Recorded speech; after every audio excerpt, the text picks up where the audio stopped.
Hey guys, it's your girl Dida Ritz, aka Miss Cheesecake. Welcome back to Detailz, The Slice, Drag Race Vegas Revue, Spilling Tea edition. I wanted to just do something a little different for you guys. I asked on Twitter, I said, do you guys want me to talk about it? And it was a very wide amount of people that said, yes, please, please do talk about it. So I thought, what better yet to come to Darby Lynn Cartwright's house in her beautiful in-home studio that I'm sitting in. She's sitting off on the side of the camera. Say hi, Darby. Hi, side of the camera. So she's going to ask me questions, and then we're just gonna like dialogue back and forth and then bring you guys the content that you guys want, okay? Because you're a conversationalist, Dida. Right, I am such a conversationalist. I guess let's see here, my opinion of it. I liked it. I thought there was some interesting storylines in it. I thought it had the right amount of drama. Some of the drama I questioned if it was for the cameras and y'all was just, you know, getting real like saucy because the cameras is there. Because sometimes when cameras are around, we act a little different, you know. We get like really happy and bubbly. I mean, I'm not always this happy and bubbly when the cameras are not around. I mean, very right? true. Okay. That's true. I'm like actually a very, I ain't Ellen DeGeneres. Cameron got dumped at the top of the Eiffel Tower in Vegas. Yes. Vanjie went on a bad date, and then Vanjie's mom came in town, and then Cameron and Vanjie went on a date.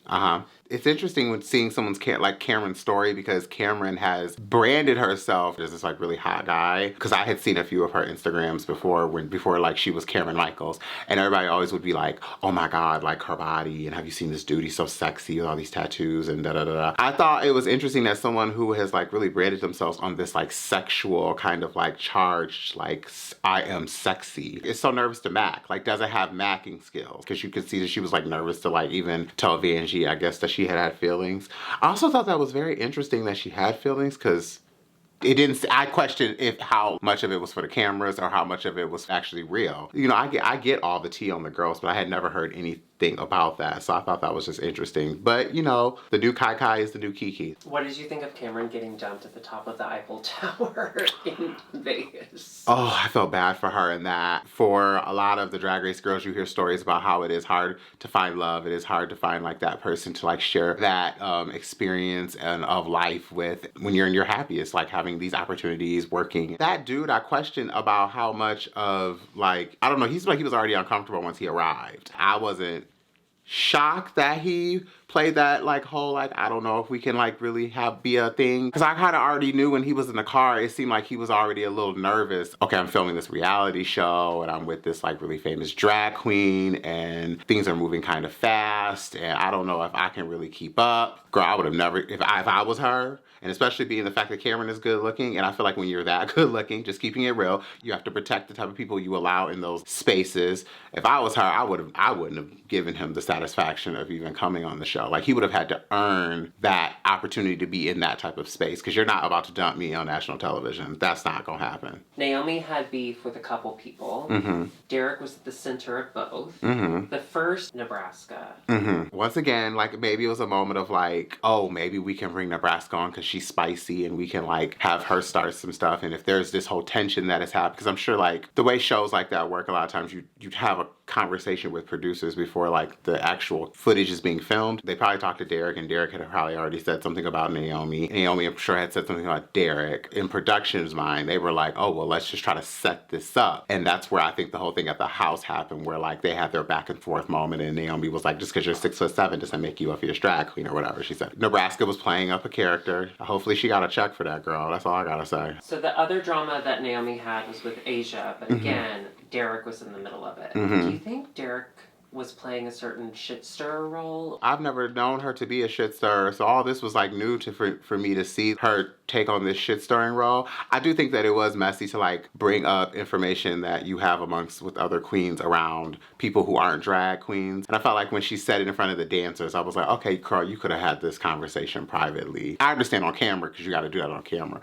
That's part of the job. I would have probably snapped. I ain't gonna lie to you. Asia was actually bigger. She was actually big for getting up and walking away. I'm not sure if I would have been able would have get up and walk away. I would have been like, girl, what you trying to do? The biggest bulk of the season was kind of everyone versus Asia. What did you think of the way Asia was portrayed in this season?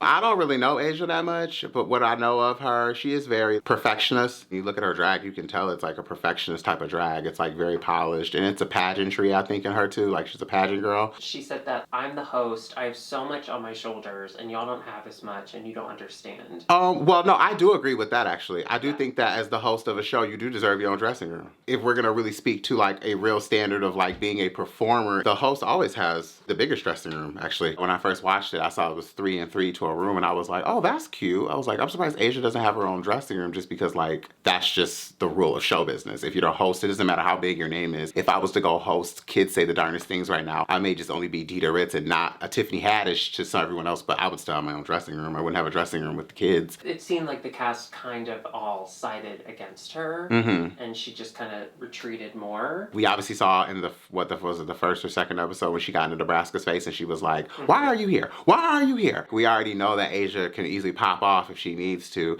And when you work in show business, like, you can't always, like, just being black, you can't do that because it creates a whole nother narrative and problems around your name. Also, it sucks too because if you're quiet, then people say, oh, you're just like being antisocial and not speaking to anyone. I think Asia did what she had to do. She's probably saving herself from having any really strong incidents so you don't have to fake it as hard on stage. Because we've all had that moment where we've been really pissed at a drag queen, and then as you're hosting, you take out that frustration you have on that queen as you're hosting. That thing Derek was talking about, how like certain parts where she looks up at Asia and she sees that she's not into it. Because if you guys keep picking and prodding, then she probably is like, I don't want to mess that up. I'm trying to host a show. I'm trying to keep my job. And the cameras is on and watching and all that. So I get it. I get it. I do, I get it. I get it. It makes sense. The final cast member we haven't talked about, she didn't really have much of a storyline outside of I made a music video. What did you think of Evie on this series? Yeah, I thought the same thing. I just thought like, oh, she's staying really out of drama. That's really interesting and good. Is that how you know Evie to be? Yeah, I mean, I know Evie to be very drama-free. I've worked with her a few times, and she's really cool. She's just kind of a laid-back chick. I kind of got a vibe that she saw through all the BS that like was going on with like the idea of what production had. Like when she had to talk to RuPaul in the beginning, you could see she was like, and like she said, there's no need to have all this arguing and everybody needs to have, get along. And when they were talking about Randy and all of them, like who know about the arguments and how unprofessional it all looks, it was nice to like see at least one person was being was out of the drama. I feel like Vanjie stayed out of it. I feel like all of them stayed out of it. It was just mainly the three. It looked like Derek, Naomi, and Asia. Vanjie and Cameron both had this dating thing, like they were dating alone and then together. So they had a storyline. Evie just didn't seem to have a storyline. Can I be so honest with you about that? Okay, so the Vanjie and Cameron thing, I just fast forward through the entire. I just fast forward through all that. I don't know much about it. I gotta be honest. I did see the scene with Vanjie and her mama and Cameron, and then I did see when they were sitting there with like Coco Montrese came through and they had drinks with the girls from the burlesque. But the last episode, I fast forward all that. I did love Vanjie's coat. I did love that little puff jacket. Name one thing that you are excited to see in season 2. I would want to see more of like hiccups in the show. It's a given that like all the Drag Race girls don't get along. That's not a new thing. And we also kind of see the same girls all the time. So it's like we already know who doesn't like each other or who is gonna fight, or we already know whose personalities are gonna clash. I would love to see more of Rue come in and kind of be like really critiquing about the madness of the show. Because I personally have always liked when Rue critiques about show business stuff, because he's been in it so long. I've always liked that when I see moments of like Rue being like kind of motherly to the girls. Like when he came into the hotel and talked to them and had like real conversation about his marriage and stuff like that. I want to see more stuff like that. I don't necessarily want to see like bickering queens. That's why I like the idea of the show, first of all, is because like it's this whole Drag Race musical. It's a really great idea, but I don't care about who's dating who or who is having problems or who moved dressing rooms. I want to see the show be made. I could have literally watched an hour of just them rehearsing and those issues of like rehearsal problems and like see Cameron get frustrated more and more and more. When they show Derek jumping off that thing, like that type of stuff, we were supposed to see how the show was made. Show me how the show was done. What's one thing, person, story, element you would like removed and not brought back for the second season?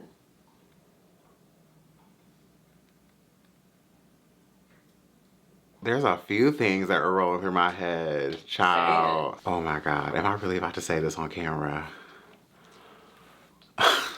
Okay, so There is no shade to the girls who were in the show. No shade at all, to not any of them. But I just would like to see the show be bigger and more girls get opportunities. More of us deserve that opportunity to do this. And maybe they put those girls on this season because they knew that, like I said, some drama was gonna stir up. So I don't know, maybe like changing the cast up a little bit. I mean,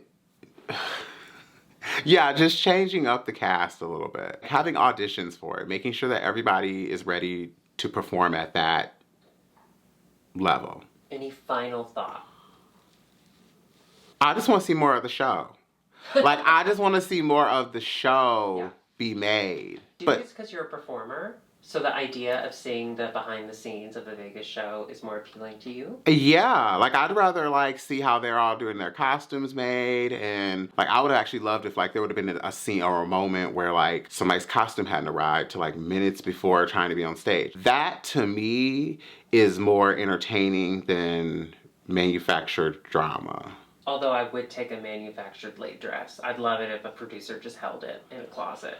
Yeah, exactly. Like, create that storyline if that's what you have to do. Most definitely. I've never really said this before about when it comes to like a lot of the other Drag Race things that happen, but this is something that I would definitely love to be a part of. Well, that wraps up a very fun episode of Detailz the Slice, the conversation about Drag Race. Please make sure that you tune in to Detailz the Drag Show on twitch.tv/Detailz the Drag Show on October 29th at 10 p.m. Central Standard Time. I'm very excited, working on the lineup right now, and it's gonna be some great entertainers. Spooky, spooky Halloween? Oh, I don't know yet, because I feel like Halloween is every day for us. I might just throw you just a drag show. High drag, so everyone just has to be extremely ridiculous drag, like campy drag almost. Thank you for watching. I'll see you guys next time. Bye! Subscribe! Ah!